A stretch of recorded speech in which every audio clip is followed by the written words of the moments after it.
사람된 그날부터 평안한 마음들이 있어서 이 복된 말 전하느니 나의 본문 삼았도다.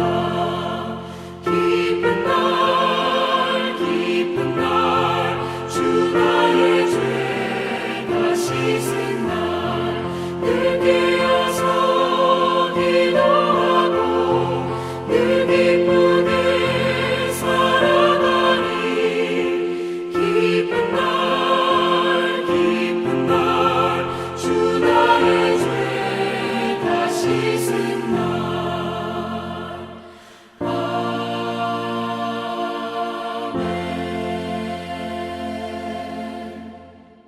오늘 하나님의 말씀은 누가복음 13장 10절에서 21절까지 말씀입니다. 예수께서 안식일에 한 회당에서 가르치실 때 18해 동안이나 귀신 들려 앓으며 꼬부라져 조금도 펴지 못하는 한 여자가 있더라. 예수께서 보시고 불러 이르시되 여자여, 네가 내 병에서 놓였다 하시고 안수하시니 여자가 곧 펴고 하나님께 영광을 돌리는지라. 회당장이 예수께서 안식일에 병 고치시는 것을 분내어 무리에게 이르되 일할 날이 엿새가 있으니 그동안에 와서 고침을 받을 것이요 안식일에는 하지 말 것이니라. 외식하는 자들아, 너희가 각각 안식일에 자기의 소나 나귀를 외양간에서 풀어내어 이끌고 가서 물을 먹이지 아니하느냐. 그러면 18해 동안 사탄에게 매임받은 이 아브라함의 딸을 안식일에 이 매임에서 푸는 것이 합당하지 아니하냐. 예수께서 이 말씀을 하시매 모든 반대하는 자들은 부끄러워하고 온 무리는 그가 하시는 모든 영광스러운 일을 기뻐하니라. 하나님의 나라가 무엇과 같을까? 내가 무엇으로 비교할까? 마치 사람이 자기 채소밭에 갖다 심은 겨자씨 한 알 같으니 자라 나무가 되어 공중의 새들이 그 가지에 깃들였느니라. 내가 하나님의 나라를 무엇으로 비교할까? 마치 여자가 가루 서말 속에 갖다 넣어 전부 부풀게 한 누룩과 같으니라. 오늘 말씀은 두 가지의 내용입니다. 안식일에 병을 고쳐주신 예수님에 대한 내용과 또 하나님의 나라의 모습은 어떠한가에 대해서 오늘 우리에게 말씀해 주고 있습니다. 먼저 안식일에 병을 고쳐주신 예수님의 모습인데요. 10절에 예수께서 안식일에 한 회당에서 가르치실 때에 18일 동안이나 귀신이 들려 앓으며 꼬부라져 조금도 펴지 못하는 한 여자가 있더라. 아픈 사람이 있었어요. 근데 안식일이었죠. 12절에 예수께서 보시고 불러 이르시되 여자여, 내가 내 병에서 놓였다 하시고 안수하시니 여자가 곧 펴고 하나님께 영광을 돌리는지라. 예수님께서 안식일에 그 여자의 병을 고쳐주시는 장면입니다. 그때 14절에 회당장이 예수께서 안식일에 병 고치는 것을 분내어 무리에게 이르되 일할 날이 엿새가 있으니 그동안에 와서 고침을 받을 것이요 안식일에는 하지 말 것이냐 하거늘. 너무나 당연하게 예수님께 말씀하세요. 안식일에 병 고치면 안 됩니다. 평일날 하십시오 라고 너무나 당연하게 얘기하세요. 그때 15절에 주께서 대답하여 이르시되 외식하는 자들아, 너희가 아까 안식일에 자기의 소나 나귀를 외양간에서 풀어내어 이끌어가서 물을 먹이지 아니하느냐. 예수님께서는 외식하는 자들아 라고 말씀을 하시면서 오히려 소 같은 경우에, 너희 소 같은 경우에는 물을 먹이는 일은 하지 않느냐라고 말씀하세요.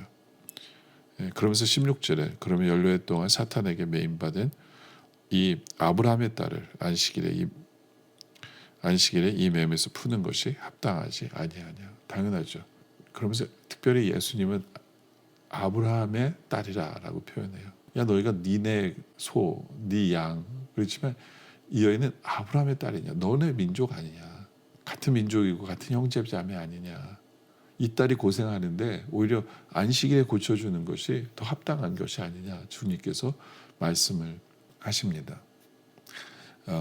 이 안식일의 문제, 이게 참 애매한 문제예요. 우리도 주의를 지키는 이것, 안식일을 지킨다. 참 옛날부터 논란이 많고 쉽지 않은 부분이에요. 그러다 보니까 요즘엔 어떤 목사님은 그냥 이렇게 해석해요. 안식일은 사람을 위해서 하나님께 주신 날이다. 그래서 사람을 위해서 쓰면 문제될 것이 없다라고 이야기를 하는 경우를 보면서 그렇게 얘기를 하는 거 들어봤어요. 예수님은 안식일을 재해석하는 분이다. 그렇죠? 그것이 안식일을 지키는 것이 하나님의 법이 wrong이라고 얘기하는 것이 아니라 재해석을 해서 사람의 입장에서 해석을 해주신 것이다. 뭐 어느 정도 어그리가 돼요. 안식일은 하나님께서 사람을 위해서 주신 날이에요. 쉬도록. 그렇죠? 주인들이 사람들을 부려먹지 못하도록 그 안식일을 줌으로 말미암아 쉼을 얻을 수 있도록 하기 위해서.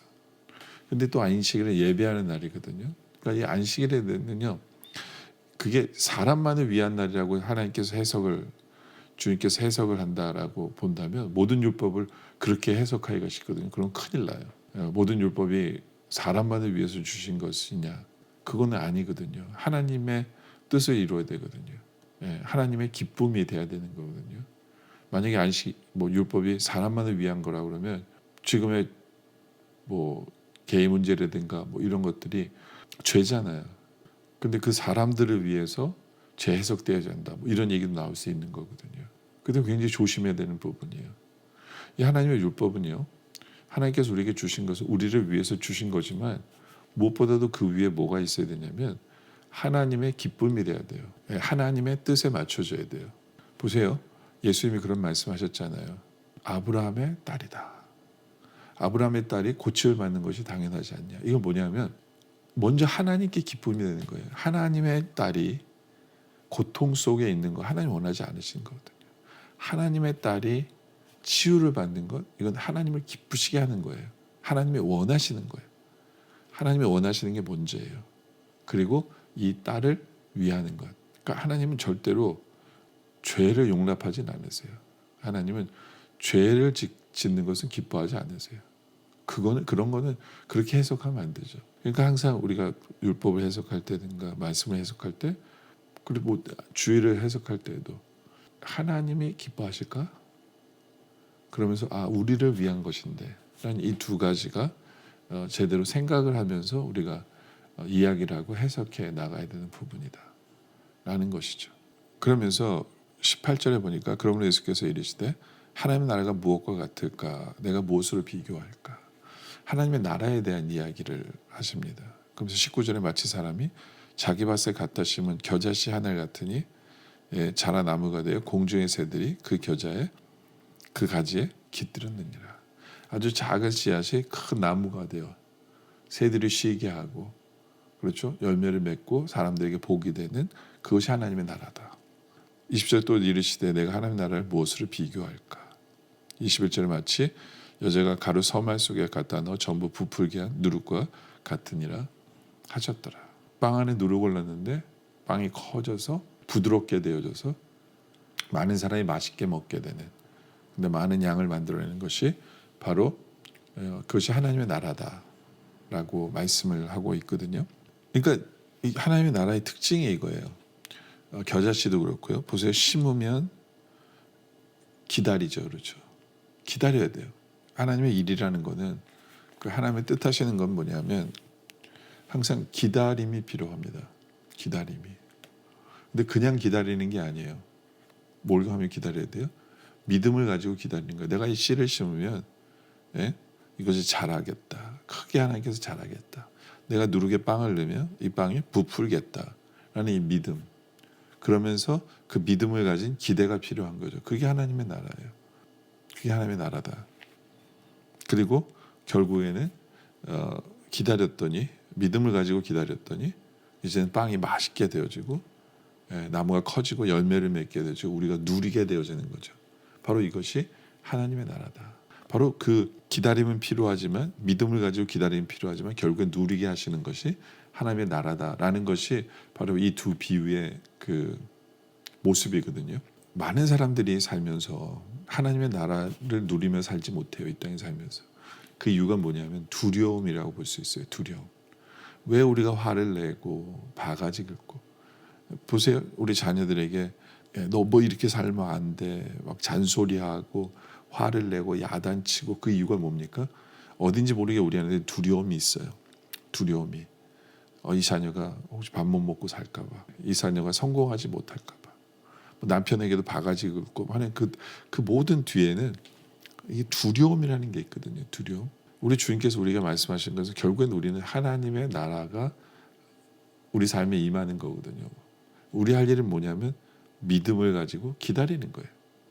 믿음을 가지고 기다려요. 그럼 믿음을 가지고 기다리면 작은 씨앗이 큰 나무가 되는 것처럼 우리는 그것을 경험하게 되죠. 누룩이 큰 빵을 만들어내는 것처럼 우리는 그걸 경험할 수 있게 되어진다는 거죠. 그리고 결국에는 그 믿음이 결실을 이뤄서 믿음으로 제대로 기다리면 결실을 이뤄서 우리가 누릴 수 있게 하는 것, 바로 그것이 우리 하나님의 뜻이다라는 거예요. 이것이 하나님의 나라를 제대로 아는 성도의 삶이다 라는 거죠. 정말 하나님의 나라의 개념을 제대로 알아서 제대로 믿음을 가지고 기다릴 줄 알고 그래서 누릴 줄 아는 그런 우리 모두가 되어지시길 주님의 이름으로 축원합니다. 기도드리겠습니다. 아버지 하나님, 참 우리가 하나님의 말씀을, 법을 해석할 때 인간 위주로가 아니라 이것이 하나님을 기쁘시게 하는 걸까? 그러면서 이웃을 향한 사랑을 가지고 하나님의 법을 제대로 해석할 줄 아는 우리들 되게 하여 주시옵소서. 우리 앞에 두렵고 걱정되는 일들이 많지만 결국에는 우리는 하나님의 나라가 우리 삶에 이루어지는 것을 믿고 믿음을 가지고 기다릴 줄 알게 하시고, 그리고 그 기다림에, 믿음을 가진 기다림에 좋은 결과를 주시는 그 하나님을 믿고, 그리고 하나님께서 그것을 주신 것을 바라보며 누리며 나누며 베풀며 살아갈 수 있는 바로 그러한 하나님의 나라 백성다운 삶을 살아가는 우리가 되어지게 하여 주시옵소서. 오늘 말씀에 감사드립니다. 계속된 기도 속에 주님 함께하여 주시옵소서. 예수님의 이름으로 기도드립니다. 아멘.